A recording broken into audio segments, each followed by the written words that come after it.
Hello, everyone. Today I'm joined by Amara Ali, who wrote her MPhil dissertation with my supervision a few years ago. Now, Amara, before I ask you a few questions, can I ask you first to summarize in a few sentences the main focus, the main argument of your MPhil dissertation? Yeah, thank you. So, in my MPhil dissertation, Professor Barua and we worked on these two great Urdu poets, Mirza Asadullah Khan Ghalib and Faiz Ahmad Faiz. And we primarily looked at their poetry through the symbolism of separation and union, which is firaq and wasl in Urdu. And though these poets are from different centuries, we tried to see how they dealt with these symbolisms in their works. For Ghalib, it was primarily in the context of Delhi, Yeah. and for Faiz, it was a mixture of a lot of things, from his sort of travels to Lebanon, from his sort of tenure as the editor of Pakistan Times. So it covered a lot of things. Hmm. If you were given the chance to spend 5 days, either with Ghalib or with Faiz, with whom would you spend those 5 days? I feel like with the kind of biographies that we have, I'd rather spend it with Faiz because I feel like Ghalib would be a little too arrogant. So I'd be afraid to spend more time with him. So Faiz. You mean that Ghalib is a nice poet to read, but maybe not a nice man to be with? Yeah, that's what I get from a lot of his interactions with his like colleagues and friends. But if it's just about poetry, then maybe Ghalib, because he's like the master of the masters. Okay. Now, Amara, you were a relative outsider to the Faculty of Divinity, where I'm based, because you were primarily based at the Center of South Asian Studies. Now, what does the word divinity mean to you? Do you think of it as a very strange word, divinity? Um, I know I don't really think of it as a strange word. I think of it always as something that's in like opposition to the mortal or to the human. Yeah. Um, I think it would like for my when I thought of this question, I think my analysis would be more informed by sort of our interactions on poetry that we've had 2 years prior. And I think I associate two main things with divinity. Yeah. Firstly, I'd associate a kind of ambiguity Okay. because you can't really put your finger on it. Yeah. And secondly, I would associate a kind of like sublime or like a feeling of awe or wonder with divinity. Mm. So I'll just be bold enough here to connect it to the beloved of the ghazal, Yeah. because their sort of character, I think, encapsulates this kind of ambiguity. You can't really put your finger on who is Yeah. this beloved? Is this Yeah. God? Is this that boy? Is this that woman? You don't know. And the kind of wonder that stems from the lover's love, I think, also encapsulates, in some way, uh, the concept of divinity. Right. But another small point is, Okay. um, generally, like I said before, there is a kind of opposition that is Yes. created between, okay, this is divine, this is mortal, this is Mm-hmm. human. But what is interesting in the Ghazal universe, at least, is this sort of porous boundaries where sometimes the lover takes on the form of the divine beloved and the beloved takes on the form of the lover. Um, if I may, I want to recite a couplet. Yeah, go ahead. Okay, so it goes. It's by Mirza Ghalib, and it goes like this: आशिक हूँ बमाशूक फरेबी है मेरा काम मजनू को बुरा कहती है लैला मेरे आगे. Mm-hmm. So the first line is like आशिक हूँ बमाशूक फरेबी है मेरा काम, that I am the lover and to cunningly like deceive the beloved is my work. So here the lover sort of takes on over the beloved. So I think that interesting porous boundary is also present in the ghazal universe. Yes, great. So you mean to say, although we can't put our finger on the divinity, in whichever way we turn, we may hear the face of divinity singing to us.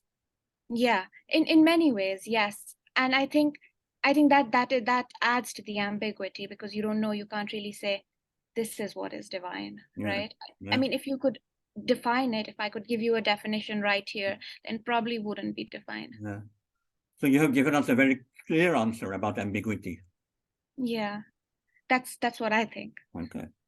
Now, I have a question about poetry, religion, and the revolution and the idea of the revolution. So, can religion be the engine of the revolution, the Mm, motivating dynamic force driving the revolution? However, you understand the concept of the revolution, that's up to you. Can yeah, religion be the living, beating heart? yeah, this is an interesting question.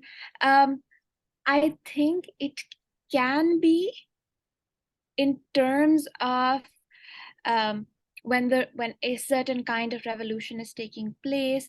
Religion can be a great motivator through its sort of focus on certain moral values, through its focus on certain things. But I don't know if that revolution ever reaches its end, Yeah, if religion could, what role religion would play then. yeah, Because even though it's a good motivator, and it's good, it's becomes essential in creating this sense of community, but it also becomes something that creates the sense of othering right, for different for people who don't identify with it. So if a religion is used as a source of revolution, and I'm here talking about some bigger revolution, and I'm not taking it, and there can be, revolution can be defined in many ways, but I think if that revolution ever reaches its end, it might create problems for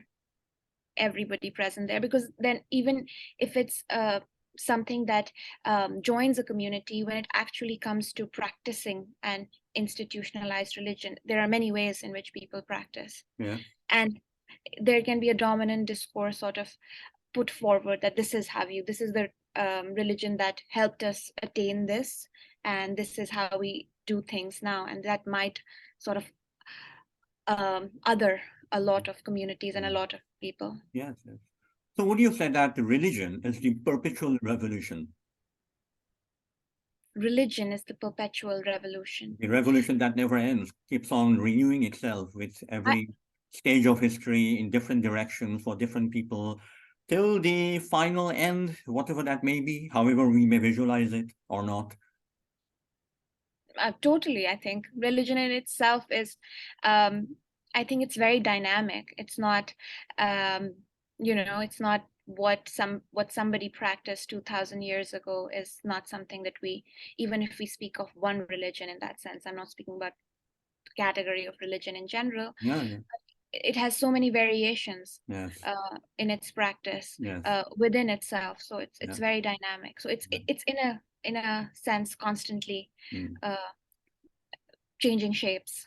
Yes. So let me ask you a question about one religion. Is Shia Islam or Shiite Islam an especially productive resource for talking about and hopefully implementing the revolution? Is there some strong Hmm. conceptual existential resonance between being a Shia Muslim and Hmm. having an active understanding of the revolution? I would agree in some ways and disagree in some ways. So I would agree with I think the um, I think I would here like to talk a bit about like the poetic genre of the Marsiya, the elegies that Yes. are dedicated to the uh, heroes of Karbala, who where so Karbala is where the Prophet Muhammad's grandson and his family sort of are killed, and there is a huge array of sort of poems that are dedicated to them, but especially in the Perso-Arabic and Urdu world, there is the Marsiya, which is the elegy. Yes. So I think the motifs and the themes of Marsiya can be, in a sense, thought of um, in a way revolutionary, but I think a lot of it is also like on paper. Yeah.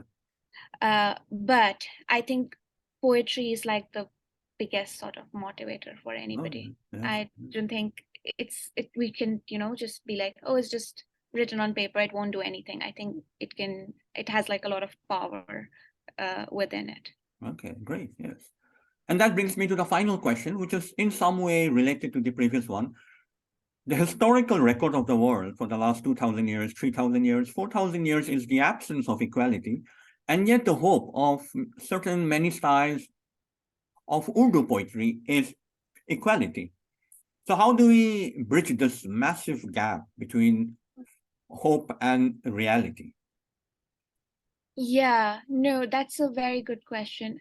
I think, yeah, no, when I think of this hope for equality, primarily through poetry, and I'm thinking from Urdu poetry, I I would maybe, I mean, anybody maybe would fixate more on like progressive poets Yeah. and their work, but I think if we just look at Urdu poetry in general, we have the ghazal genre, and the ghazal genre in many ways upturns a lot of the things that it, or maybe I'll put it this way, it speaks about a lot of things that it has the freedom to speak about a lot of things that people wouldn't in their general life. For example, it's sort of criticism um, of the hypocritical religious leader, Yeah. among other things. So I think there is that sense that permeates through Urdu literature in general. But apart from that, there are like, like genres like the ghazal, which like overturns the ghazal genre and is a commentary on that. Then there are satires, Yes. so which work in multiple ways. We have Mirza Rafi Sauda and his satires, which work in a certain way. Then we have people like Satalli and their satires, which work in different ways. So I don't know about like fighting for equality in a certain sense, but there's this kind of solidarity, I think, that is created through all of these poetic works. Yes, great. Okay. Solidarity is a good word. Don't people around you, generally around you, don't they think you are wasting your time studying poetry and on top of that you're studying religion now? What is even worse? Hmm. Yeah, I mean, there's a short answer to that. But I don't think I am. I feel like I learn every day, and it's almost like you get a sense that everything that's happening right now has kind of happened before, and Yeah, people have written about it. yeah, So it also makes you more like unafraid yeah, to great. approach the world. That's how. But yeah, they do say that, If I were unfortunately. to write a Marcia in English tomorrow, would you translate it into Urdu for me? Yes, I would Right. love to. Okay. On that note, thank you very much for speaking to me today. Thank you.